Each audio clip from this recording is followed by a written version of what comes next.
G'day and welcome to Cuba to Rio. I'm Matt Scolle and it's a rainy day here on Ilha Grande, which means one, I've left Rio, and secondly, it's a perfect day for podcast editing, so that's what's happening. Anyway, this is our last Rio episode and it's a composite episode of my last 2 weeks there because just so much happened, but I had recorded most of it the week previous, so there wasn't too many new things to do by the end there, not too many new sounds to listen to. I think we comprehensively completed Rio, and it was a great amount of time to stay there, an absolute fantastic time from go to woe there in Rio de Janeiro. Anyway, we kick off again with the Paralympic Games, which were in full swing at this point in time. And then once they finish up, we rush around Rio and do all the last minute things we need to do before kicking on to the south of Brazil. So enjoy. I've got a late start at the games today, so I thought I might make the trek up to the Corcovado a second time. And what a morning it was, absolutely glorious. There's a thick pall of smog sort of pouring out of the northern suburbs of Rio, which I think is keeping the humidity trapped underneath it, but you still get pretty spectacular views of all the seaside stuff. So the Sugarloaf Mountains out in full, and Christ is visible this time where he wasn't last time whatsoever. And yeah, there's a ton of tourists and a few volunteers clearly doing the same thing before their shift. But I've sort of run out of time because I walked up. Now I've got to walk all the way back down and get into a clean uniform before I can head off to the games for day 6 of the Paralympics.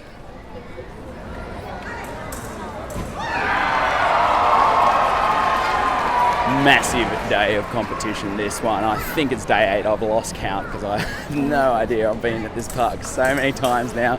But we started off the day watching bronze medal match of wheelchair fencing, which was excellent. And I, again, loved the Brazilian crowds and the lovely little whoop of delight that the Ukrainian, who eventually won, gave after every time she scored a point. She was absolutely delighted.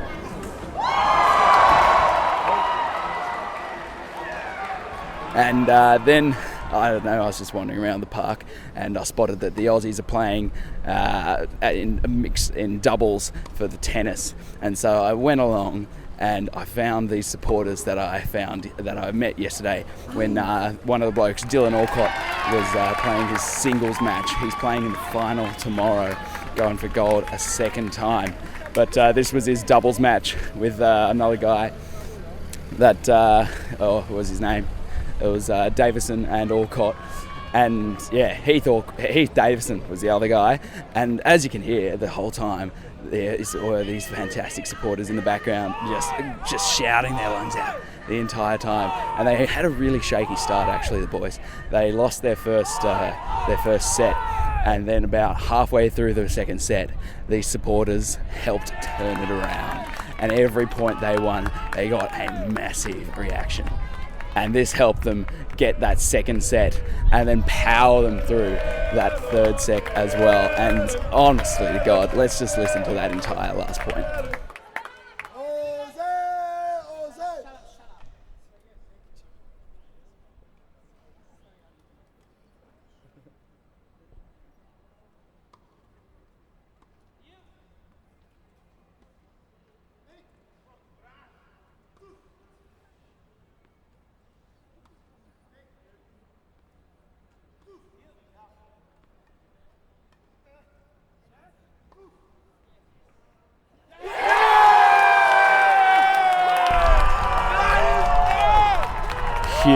Huge reaction.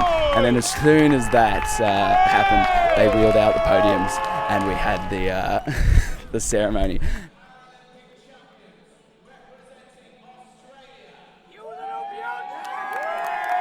And I don't think they ever have the mic on the crowd during the ceremonies for this reason. They were belting it out the entire ceremony.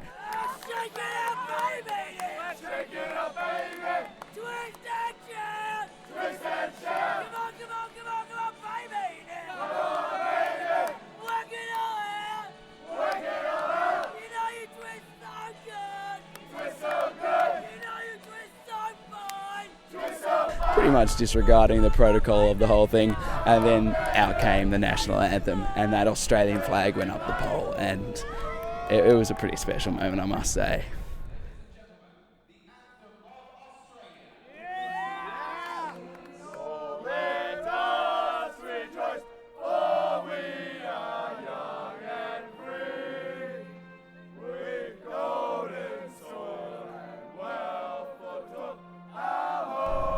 Everyone's voices were hurting so much. We had little instances like this during the game, which it made our cheering quite unique.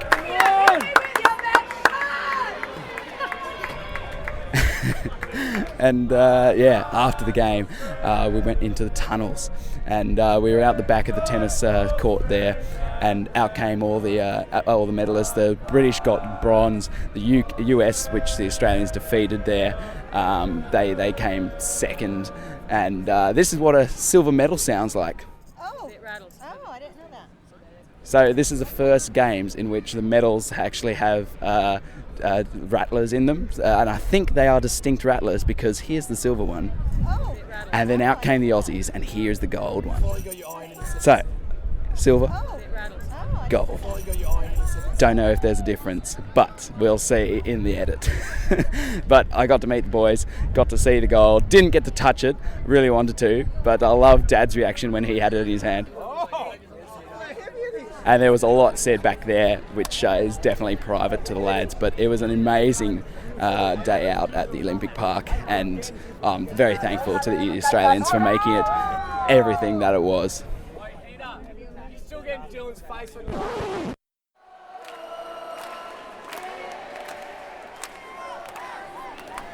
This is the sound of the men's goalball final. It's Brazil versus Sweden, and this is the crowd when it's tied at full time.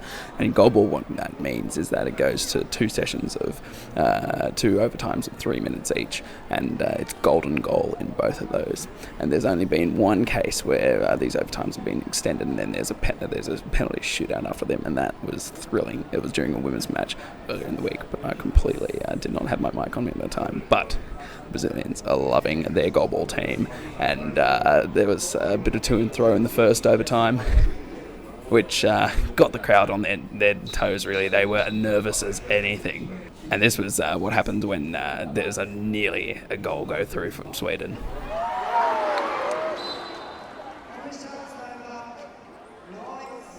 And then it went to the second half, and tensions were running high, but on Brazil's first ball.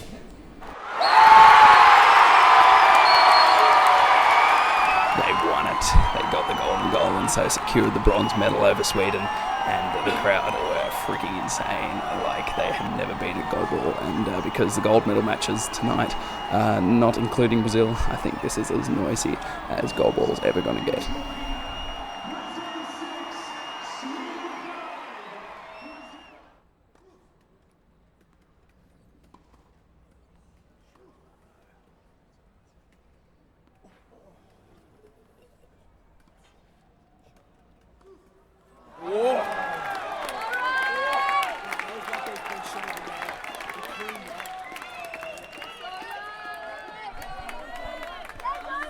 The last week of the Paralympics was honestly a bit of a blur.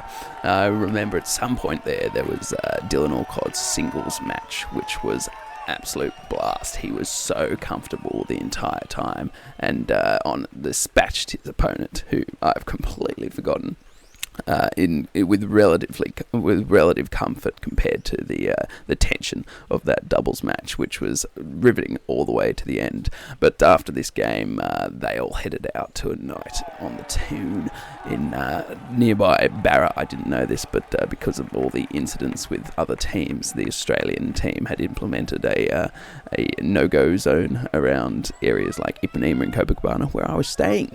Yeah, that was no go for them, and so these players could only go within Barra to a bar where they had some quiet drinks and food with family, and it was really nice to get a little glimpse of that sort of decompression after winning 2 gold medals.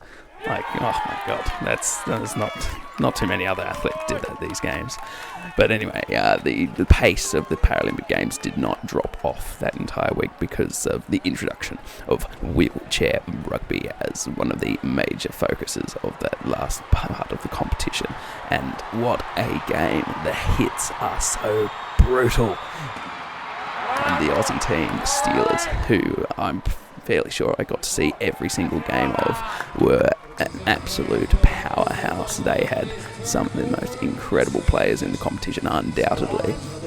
And honestly, that's what took them to the gold medal match later on in the week. But the best thing about these wheelchair rugby matches was it was held at Karaoke 1, which had the best DJ, Mick Faulty was his name, and he was the only DJ with a GoPro cam on his desk, so he would have little interactions with the audience and get them to dance and whatever. And this was a notable thing of the Rio Olympic Games. They had some pretty good crowd work from the commentators and the people that worked around these games. My favourite being this. And what it was a slow motion Mexican wave, and they did it at any arena that was full of people. And it was hilarious every time because I would have seen at least 5 of these slow motion waves. But for the Brazilians that had just bought their ticket to that day of the games, it was their first and only, and they absolutely loved it. And my second favourite piece of crowd work has to be termed the Simba moment. And it was when the cameras tracking the crowds would find a parent with the baby on their lap, and they would just play that song. And the parent would have to stand up and hold the baby out like Simba to the delight of the crowd. It was the funniest thing I've ever seen because these babies' faces were completely confused as to why they were suddenly dangling in the air, sort of Michael Jackson Windows style. And everyone was enjoying this so much so that I forgot to pull out my mic throughout the entire piece and had to make the sound effects myself. Hope they went okay.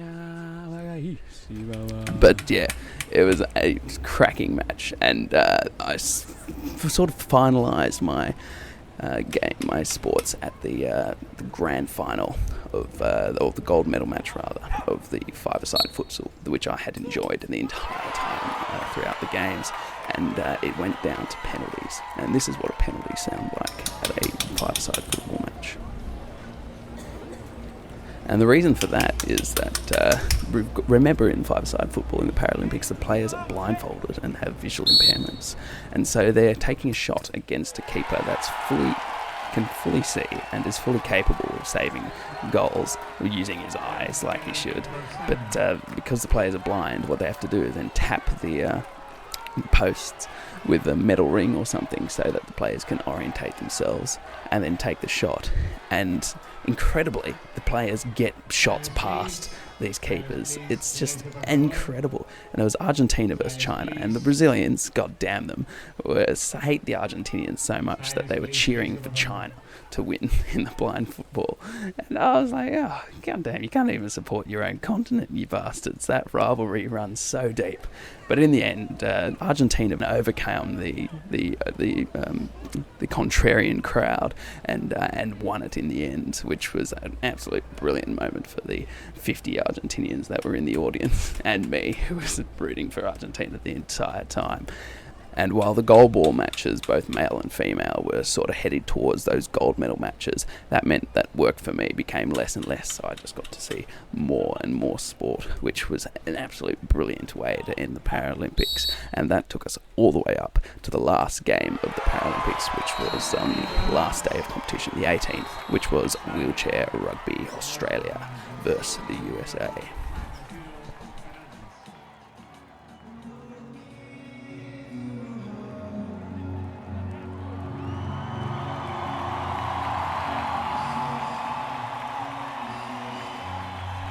Now, I thought I'd do this last piece a little differently from all the rest. Rather than have the background as some hectic sports match in which Australia is kicking the world's ass, I decided we might have the last little track of what they played as the athletes left the field after the wheelchair rugby final. And what a final it was. It was Australia versus the US, and it was so tight it went to 2 overtimes, which is crazy. And the energy in that room was the only comparable to that doubles tennis match with Dylan Alcott and Heath. It was crazy, and the Brazilians were firmly on the Australian side. Whenever the chant of USA went up, the Brazilians would boo them into silence, which isn't sportsmanlike, but in a tight final like that, it's what's necessary. But then eventually we held them out and we won it, and it was just great finish to what has been an incredible 2 weeks, really. And then out came the boys, and I managed to get down amongst the mob as they were cheering everyone on there. And then they played that great song and then put up that flag I'm not too fussed about. But anyway, it meant that that's the end of my Paralympic Games, which I'm pretty sad about, to be honest, because it's been a fabulous 2 weeks just wandering around backstage, going into events and the like, seeing so much sport and so much talent from all corners of the globe. And the athletes are, of course, incredible, but the amount of work that goes on back scene to make sure that these games run as smoothly as they do really is pretty nuts. And they really haven't had any hiccups. One notable one was a balloon got let loose in the wheelchair fencing arena and caught fire in the lights, and they then sprayed down the balloon and got water on the on the computer tables on the first day of competition, and the computer systems were knocked out for 4 of the 8 wheelchair fencing sort of timing mechanism systems and the like. But that was the only notable thing, and I don't think any of that made to the press because they managed to keep it all pretty damn quiet. But yeah, it was a absolutely brilliant competition, and there's absolutely no need to focus on the negatives. The crowds got bigger and bigger every single day. It was fantastic. And then to top it all off, they cracked a work record for the number of people in a wheelchair rugby match for this one. So the vibe was electric. And yeah, I must say, the things I've identified as enjoying about the volunteering thing was that after all these many months of travelling, I established sort of a daily routine where you get up and you go somewhere and then you stay there for a part of the day and you come back home. And that was very comforting, even though my work was not particularly taxing. I could have contributed way more to the Paralympics than I did, but I got to be amongst it all for all this time and enjoy one of the world's most fantastic sporting competitions that there is around.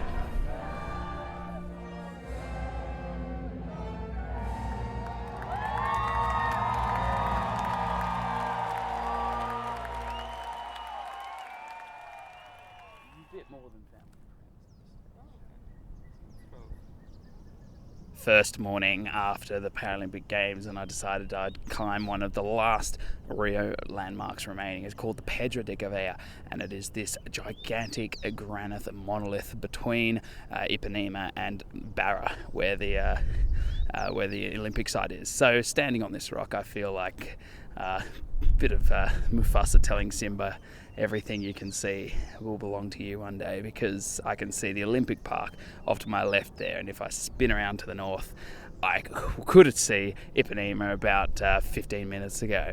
But we were super lucky, and the cloud has just come in. But it's a super challenging, awesome climb up through a bunch of rainforest. You're in Barra National Park the entire time, and at the top there's some rock climbing sections which you can do all on your own without issue, but there were guides there that had ropes and everything and harnesses around their tourists, doing anything to justify their existence.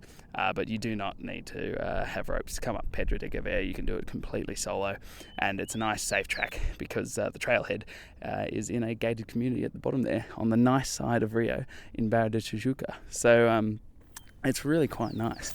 and there's some chain sections where you've got to sort of rappel down with your feet on the granite that makes up these rocks, and it offers the most spectacular views, looking down the barrel of Rio's beaches towards Christ the Redeemer, the Sugarloaf, which had a little bit of cloud gathering on it 15 minutes ago, and now all I can see is Barra down there to the south with its swamps and its sort of Gold Coast feel. It's all lagoons and like Barra de Tijuca, and the entire view of the southern part of Rio City with Copacabana and everything is obscured by cloud right now. We were so lucky that we got our fantastic 15 minutes of fame up here, because it is the most spectacular view Rio can offer.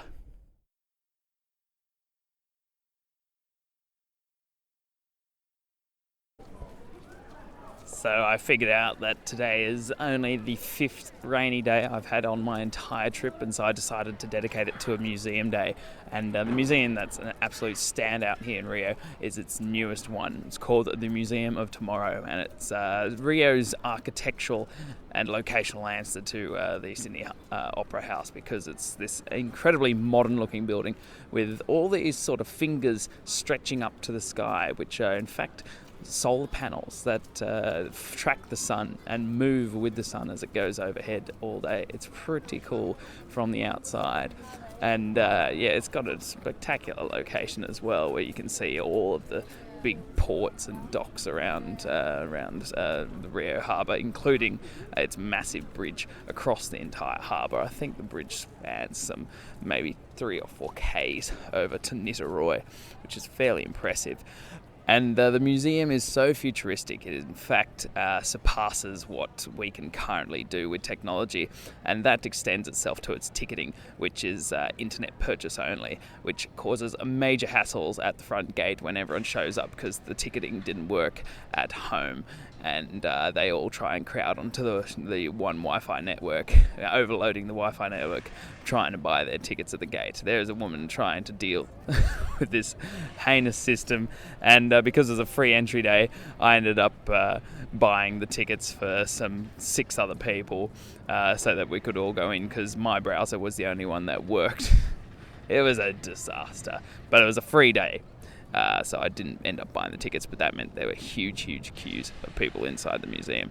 And the museum itself is pretty interesting in its design. It's got this long one long corridor stretching the length of it, and this is where the principal exhibition takes place. And that's where you find a brief summary of the history of science, a brief summary of the history of the Earth and all its processes. This is the sound of this beautiful exhibition that demonstrates all the cyclical natures of Earth, the Earth's ocean currents and air currents, and the convection within the Earth's core, and these sorts of things. And what is these 2 silks that are just caught up in this tornado generated by this sort of plinth in the middle of the room, and they just are mesmerizing, spinning around each other, tangling up and then untangling and just getting sucked up to the roof and then falling down on all sides. It was so beautiful. And then as you learn about all the good things that man has done and all the achievements we've had over the last couple of 100 years, then they hit you with this. All the consequences of those achievements. And what this is a pretty imposing part of the exhibition. It's 6 gigantic, I would say they're 20 by 9. They're probably 8 meters tall, and they're these huge screens that are stretching vertically over you. And they're vertical so that they can show these heinous graphs that show the increase from 1950 in our use of pesticides, our CO2 production, our population boom. And you need these 8 meter high screens to show these graphs in all their hideous glory. And people are just sort of lying down on their backs looking up at these screens towering over them, and just awestruck. And then beyond that is where the future part takes place. And they have all these games and touchscreen things which you can play and take part in scenarios and do some sort of policy managing for different levels of government and the like, and try and save the humanity from from collapse. It's an interesting museum, so there's that aspect of it. There's a strong focus on climate change and the Anthropocene, which we are now officially in, the Anthropocene being the fact that we've altered so many of the Earth's processes. We now have our own geological epoch, and that's the one that we will probably see out to its end at some point. And this museum does an exceptional job of scoping out all the things that have led us up to this point. And it's a fantastic I reckon it's very necessary to have one of these museums in the world, one of the world's largest cities, because it can reach as many people as necessary. But underneath the museum is a ode to Brazil's most famous aviator, Santos Dumont, who in 1896 went over to France, which was at that point the epicenter of all things flying. And he's Brazil's most famous aviator, and he's actually credited with flying the first controllable machine, which was it was his Dirigible 9, which was his ninth evolution of his balloon with a motor strapped underneath it. And his innovation was other people that had tried to strap motors to their balloons, strapped the motor too close to the balloons, and the balloons caught fire and they died. But Santos Dumont put his nice and well below, on nice long ropes below the balloon, so there was no chance of this thing catching fire.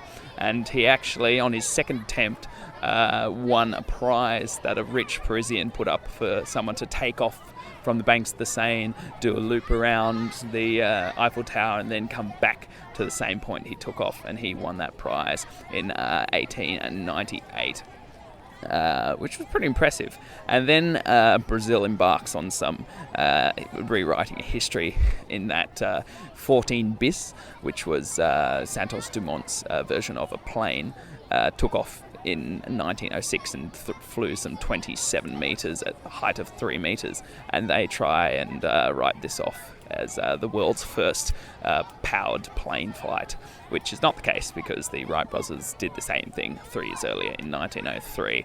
And I have no idea why Brazil is trying to claim that.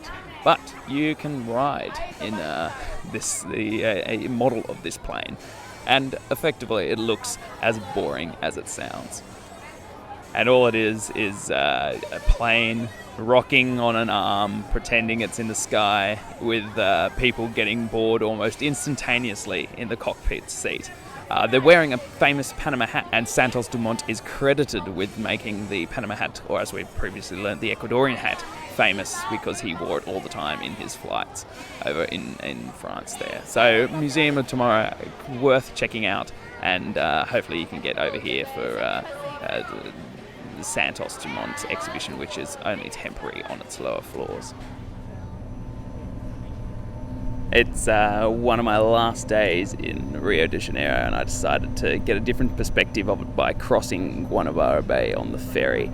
And it's a 15-minute journey across, and you get spectacular views of all of Rio de Janeiro's best sights. Christ is out in his splendour today. It is a gorgeous, clear skies day, which it hasn't been for the last few, so I'm using it well by coming to Niterói, which, because Rio de Janeiro used to be the capital of Brazil up until 1963, when they changed it to Brasilia, Niterói was the state capital of the state of Rio de Janeiro. And so it's got old colonial buildings and all sorts of things as well, but it's always been the lesser sister city to glorious Rio on the other side of the bay there. But what it does have is the Fortaleza Santa Cruz de Barra, which is this massive structure that guards the mouth of Guanabara Bay, and it gives you a look at the backside of Pau de Açúcar and everything. And it has been here since 1555, this fortress, in one form or another, but its current magnificence was started at the beginning of the 20th century in 1912 there, when there was grumblings around the world, and Brazil decided it needed to fortify a little better its main economic hub. But the interesting thing is it's got old sections that the new ones are built on. And so what they have here is an amazing little cave in which pirates were chained to the walls. And so this is just next door to 1920s expansion parts, which has loads of different canyons, all front-loaded. But this is where pirates who were stupid enough to get caught nearby Rio de Janeiro were dragged in and kept. So fairly interesting history in that regard. But in addition to that, it's also got all the old cannons still in place, and they're all just standing there. No one's looking after them, despite there still being a military presence on this part of the fortress. It's used as a base and a training ground, but no one's looking after the cannons, and I'm being led around by a nice bloke called Igor, whose job, despite being 7 months in the military, is to guide tourists around this marvellous fortress, which I would join the military to guide tourists if I knew that was what I was signing up for. But anyway, Niteroi is a nice place, and the fortress is one of its jewels and definitely worth checking out on a day like this. And this week we have Elvis back on the podcast again. I wanted to have a chat to one of my volunteer buddies, as there were plenty of Brazilian volunteers that spoke English, but we never knew when the work would strike, and so it was very difficult to nail one down and get them to chat over lunch or anything of that nature. So apologies for that, but Elvis is a fantastic guest in his own right, so I'll let him do the honours and we'll get on with it. Okay, my name is Elvis here, but you may call me Elvis. I'm from Rio de Janeiro, Brazil. And what did you do during the Paralympic Games? Actually, I tried to steer clear as much as possible because I was not sure how crazy the city would be, and actually I had to work, and so I really didn't have much spare time to enjoy whatever was happening for the Paralympics, at the Paralympics. And I'm glad you brought up work, because that's something about you that I'm fascinated about, is just the quantity of different jobs you seem to have had. From my count, you've done tour guide, hotel bellboy possibly, and now you're reception desk, a graphic designer. Which of your past careers do you look back on most fondly? It was like, I graduated from college in 1989, and then I can say I had a lip decade. Because for 10 years... A lip decade? Yes. Good God. We could be at the start of one of those. Yeah. For 10 years, I was completely out of my area. Why? Because at the time, Brazil was going through a major economical crisis, and it had been very bad during the 80s, and we had a lot of issues still going on in the country, economically wise. And the thing is, everybody had to get work no matter what. Yeah. And my sister, she used to work she was a travel agent. And after I graduated, I tried to find a job in my area, but it was not that easy. And as a matter of fact, I was kind of lazy back then. So I really didn't put much effort in it. I was just kind of like, okay, let's sending a few resumes, because I didn't have much idea what the career was really about. I was just more concerned about making money. And then my sister gave me this opportunity. Actually, she didn't give it, she introduced me to this opportunity. And I started working as a reception desk clerk at a hotel in Rio. And from that, It was quite an interesting hotel, because it wasn't your bog standard bottom hotel. You were meeting people like Mick Jagger.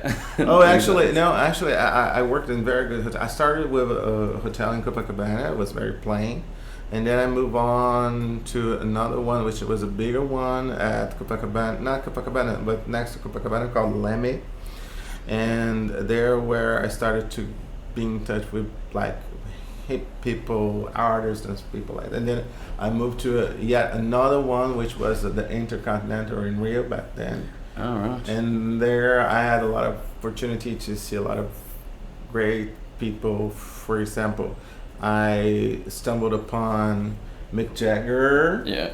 Stevie Wonder. You actually stumbled upon Stevie Wonder, which I find funny. I bumped my nose on his chest.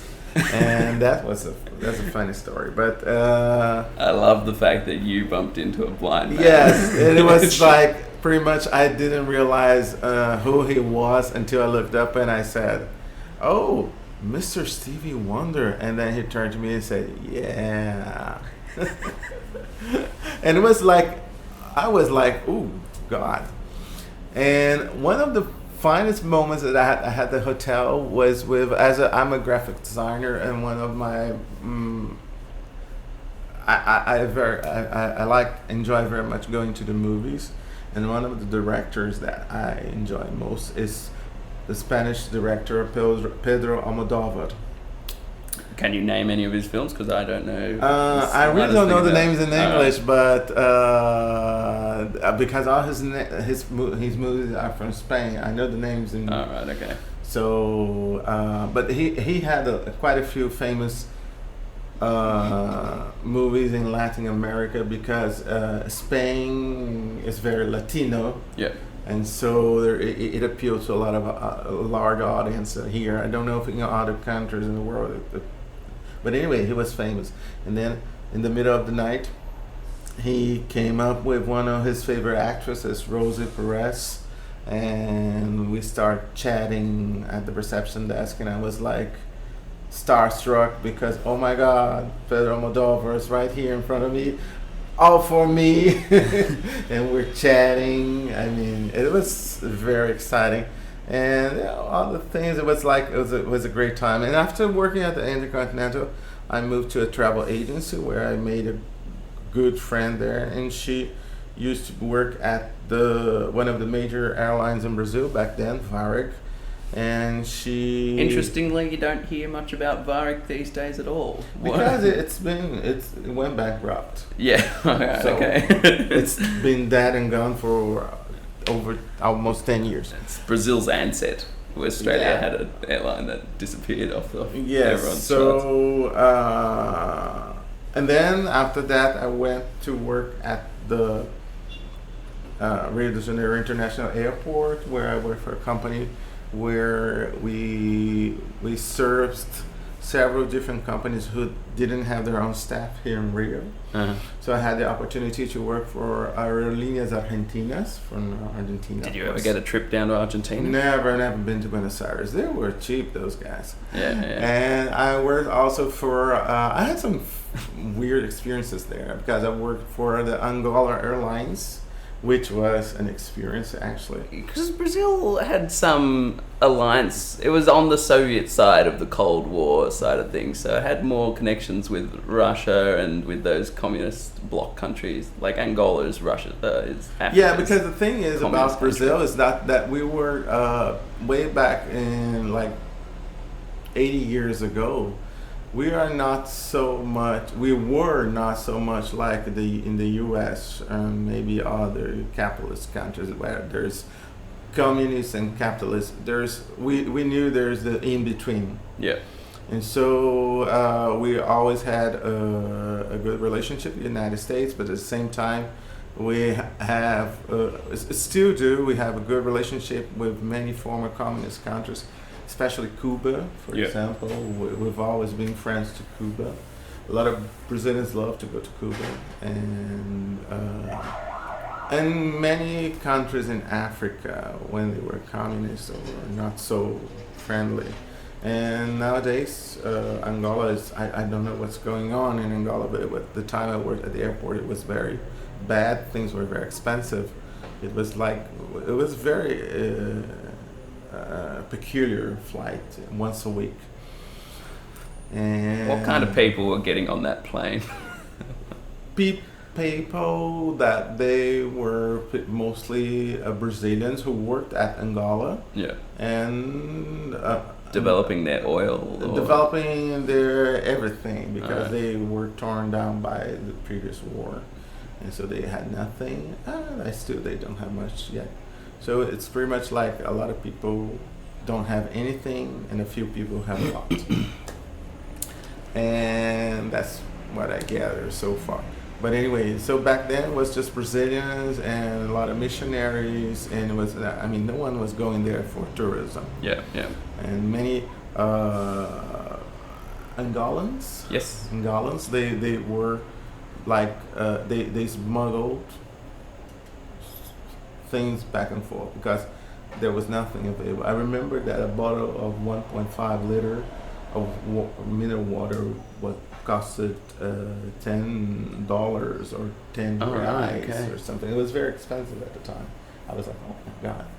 And it was 10 something, either dollars or reais. And so it was very peculiar. And there was a lot of, not a lot, but they tried to smuggle drugs through the flight. All right. And did you ever see an obvious drug smuggling operation? Was there a guy in a gigantic coat, for example? Actually, got involved with how can I say, in translating for a woman. She had a South African passport. She couldn't speak Portuguese because in Angola they speak Portuguese, and she could only speak English. Yeah. So, and she held a South African passport, but she couldn't. I don't know, because the official language in South Africa is Afrikaner, I guess. Yep. I think she couldn't speak that. Yep. And I think they got 4 official languages in South yeah, Africa. but Something crazy. Yeah, I really don't know. And but she spoke English very well, but she had a very thick accent, and she was caught trying to smuggle drugs in a box to Angola. And then I had to be with her because I had to translate to her all the trouble she is in. Yes, and it was at the same time. It was like there was a point when we were both in prison. Elvis. Yes. I would never have thought. But I was not. I mean, we were on the same side, which was there's a prison inside the airport, and I was there as well, and it was very scary because I mean it was kind of, I don't know how to say, but it was like the moment when they were over with her, she was taken into a cell and I could leave, and it was kind of, we parted, and I felt very sorry for her because for some reason I understood that she was trying she didn't doing really it for somebody know else. Yeah. what was going on until it happened. She was oblivious to what was happening before it happened. So and then when it sunk on her, she was like desperate, and because she knows she would go to prison, and God knows what that would mean for her. I hope she's fine, but it was kind of an experience for me because it was like I looked at her while she moved away, and I said, "Oh my God, I can't go home now," but she's going to prison. It was kind of mind-blowing. That's bizarre. So tell me about being a tour guide in Rio then. Did you ever... Actually, that was another funny story because I became a tour guide, not because I wanted to, but it was like I had some time back in the 90s. I think it was before I started college. Yes. I really don't remember. At some point, I had some free time, and then I decided to take a course on Rio history, which was quite interesting for me.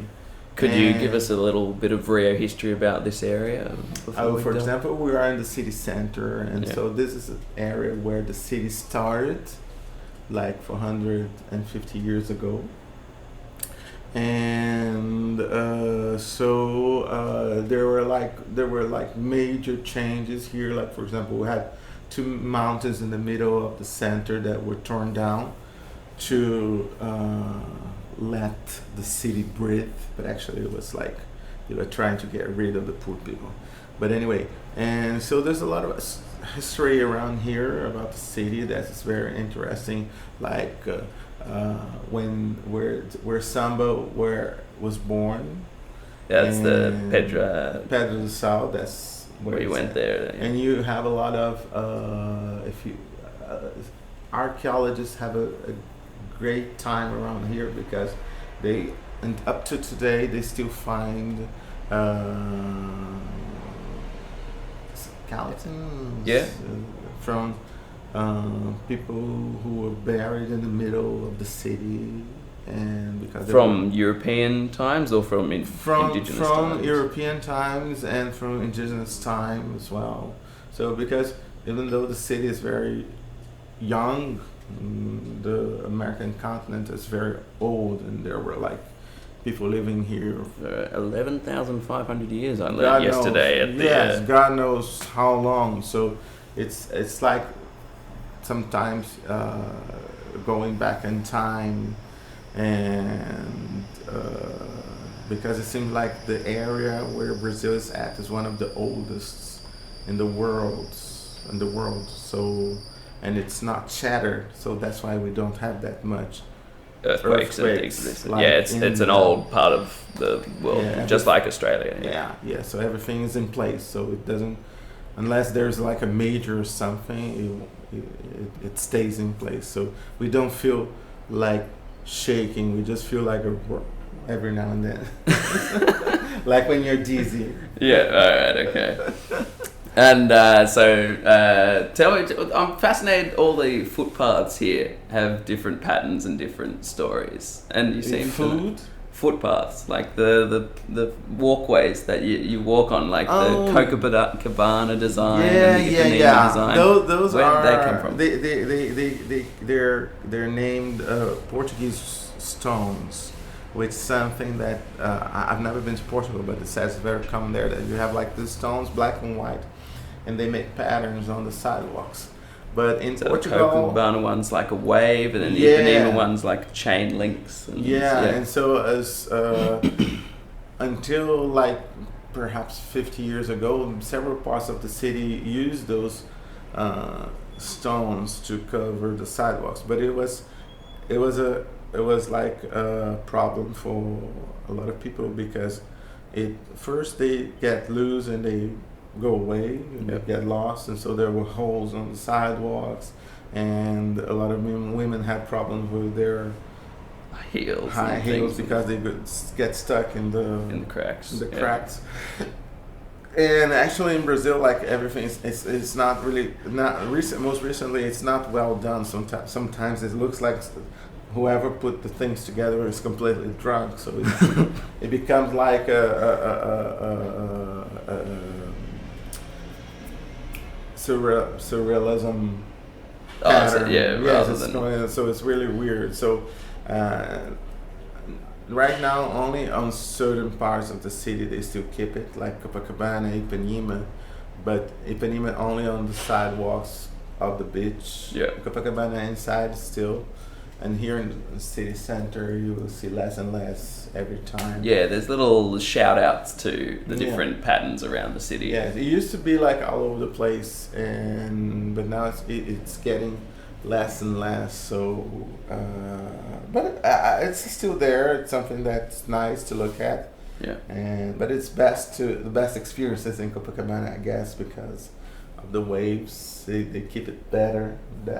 Yeah, well, let's change gear entirely then, because I think you're the only person I can I want to know more about the relationship between Brazilian mothers and their children, because I haven't had someone on the podcast that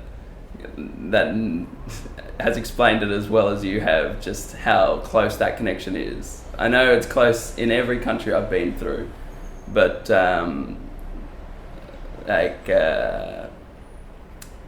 but here, like, for example, you stay at home longer. Because as I told you before, we went through a major economic crisis. So what happened is a lot of people, in Brazil is always going through some crisis every now and then. So and things in Rio specifically are very, very expensive. And so if you want to pay rent, you really have, because at the same time things are expensive, not everyone makes good money. Yeah, that's incredible about the public transport, how expensive the metro is. It's almost at Sydney prices. Yeah. Even though people would not earn as much as Australians. For example, I live because in a they're building. privately owned. So in my building, the rent is higher than the minimum. It's almost double of the minimum wage in the current minimum wage of Brazil. Right. Just the rent, and you still have all the others. So a person who makes minimum wage could not afford to live here, and as you know, this is a studio apartment. It's not a big apartment. So Yeah. and it's very expensive to live in the south zone of Rio, the center of Rio.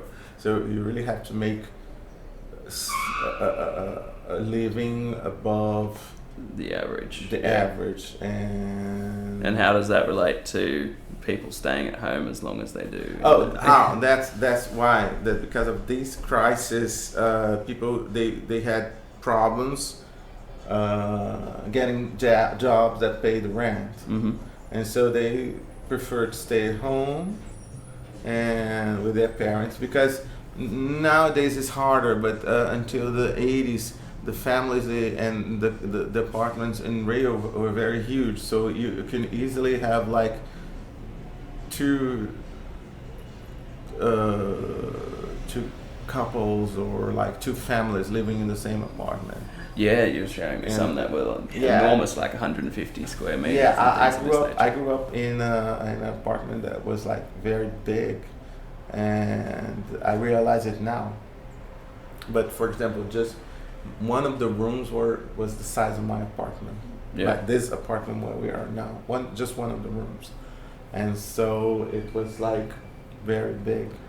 And like I've noticed, and that's why people prefer to stay at home, because they save money.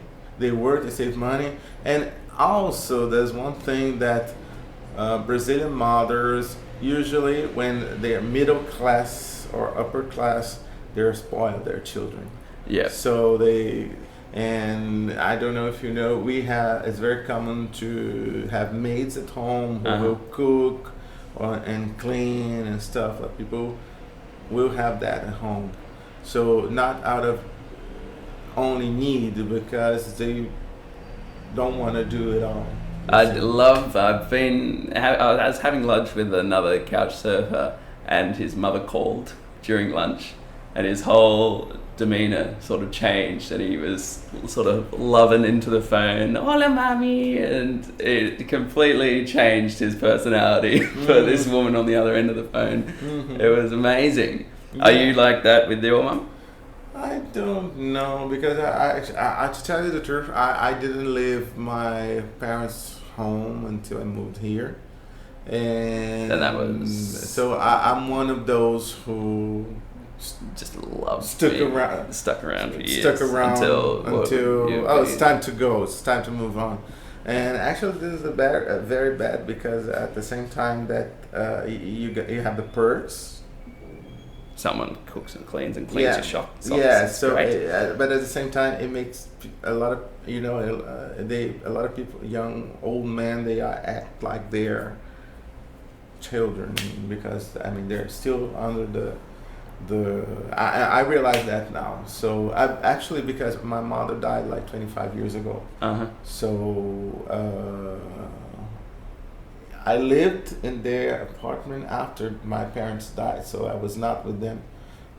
I was with them until my late 20s. So it's not so bad. And but I know people who are in their 50s and they're still living with their parents. And they're happy and say, "Oh, why don't you?" Oh, no. Sometimes the parents need, because they're ill, but most of the time they don't. They could easily move on to some other place. But so it's very common here to stay at home as you grow older. And I really think it's because of the perks Yeah. And you save money. One person saves a lot of money. I mean, it allows you to travel and do these things as well. Yeah. I have to count on myself right now. Yeah. So, but as you know, I have a person who comes and she cooks, but it's more there. It's just it's not something that I believe it's something that I need, because otherwise, what I notice is when you live by yourself. I live by myself, so I really don't have time to cook. Yeah. So I eat very bad. You know that I'm fat, and so the listeners didn't know that. You could have painted it. He's a glorious man. Yeah. In fantastic shape. Yeah, but I'm not in fantastic shape, and I'm 50 right now, and I want to take care of myself. So hiring this person to cook for me, she's actually doing a healthier food. Yeah. And I eat better, and so I feel better, and and I don't have to go out every day to eat, because of course if I go out every day, I'm not going to a restaurant, I'm going to Burger King, McDonald's. I'll eat junk food every day. Bob's milkshakes, Absolutely. Which I have been secretly obsessed it's enticing. with. They're delicious. It's enticing. Well, let's finish on. So Rio's just had almost 4 years, I think, of giant events. You had World Youth Day, then the Soccer World Cup, and then the Olympic Games. Yes. Now that all these mega events have moved on, what do you see the future for Rio in the next few years being? We don't know. We have no idea what's going to happen, because as Brazil in general is going through a political crisis, which is affecting economics, not much. It's been worse economy-wise, and it's been worse in your lifetime. I mean, yes. I've mentioned this before on the podcast. It's very difficult to see any impacts of the economic crisis where I've been in Rio. Because right now it's not an economic crisis as there has been before. Right now we're going through a political crisis. Yeah. I mean, and we don't know what it's going to be, because it seems to be like all politicians in Brazil, they are corrupt. Yeah. And so who's taking care of them? Who's going to kick them out of power? Who's going to wash their cars? So we have some thoughts. We feel like not Rio, but Brazil in general is going right wing. Yeah. Which sounds very awkward for Brazil, because we're a country with an awful lot of people that need assistance from things that aren't. And so business. by becoming right wing, we're going like it seems like a little bit a Chinese like country. You see what a lot of people who have nothing, and they have even less. Oh, okay. And no study, no health, no education. And then I think that's more of a American model than the Chinese one, but no, because it's the Chinese, because really in China we understand that everyone gets screwed up. In the U.S., black people and Latino people get screwed up. The white people don't get screwed up that much. So that's a fact. I know. Yeah. So. I don't know. Is it going to be a bright few years for Rio from this? Will the glow of these big events hang around, or will it go back to reality? We are, because the greatest thing about Brazil is at the same time is that we're always gloomy about our country. It always surprises us in a certain way. So in positive ways. Yes. Mostly of the time we have bad news, but sometimes we get there's something about Brazil and maybe that's what lures so many people from abroad to this country, because there's like a positive vibe, and we don't know where it exactly comes from. It's like it comes from the soil, from the land. It's like good being in Brazil. Yeah. There's a good vibe in the country. It's not just the people, it's the country itself. I don't know if it's because of the greenery or whatever. I think it comes down to the people, because you've certainly shown me that good vibe while I've been in Rio, and it's like you've let me come into your house twice and showed me that every time. I consider myself not the regular guy, the regular Brazilian. I mean, I'm a little laid back, and I know what I have to do. I try to be very focused. And being with you is something that it's a great experience for me, as I told you. When you first came, I never met anyone from Australia. I really met someone. And there's a country in the world that I really want to visit someday. Well, I invite you wholeheartedly. So yeah. So and you know very well the best way to know a country is when you actually get to know the people. And that's why I thank you for coming on the podcast twice, because you give everyone listening a chance to actually know a Brazilian perspective on things that they wouldn't even know about. So thanks very much. Thank you for having one more time. It was great. That's all right, Elvis. Cheers. You're welcome. Thank you. And that's it for another week. If you like what you're hearing, make sure you leave a review in iTunes, and as that really helps us out. And make sure you check out the Facebook page, as that's where you can find all the venue photos and all those amazing shots I took from the top of Pedra de Gavea. Honestly, one of the best places to do a hike in Rio. It's so much fun, and the view is absolutely incredible before and after the clouds come in. Anyway, I'll catch you next week when we do Ilha Grande and the south coast of the state of Rio de Janeiro. Ciao.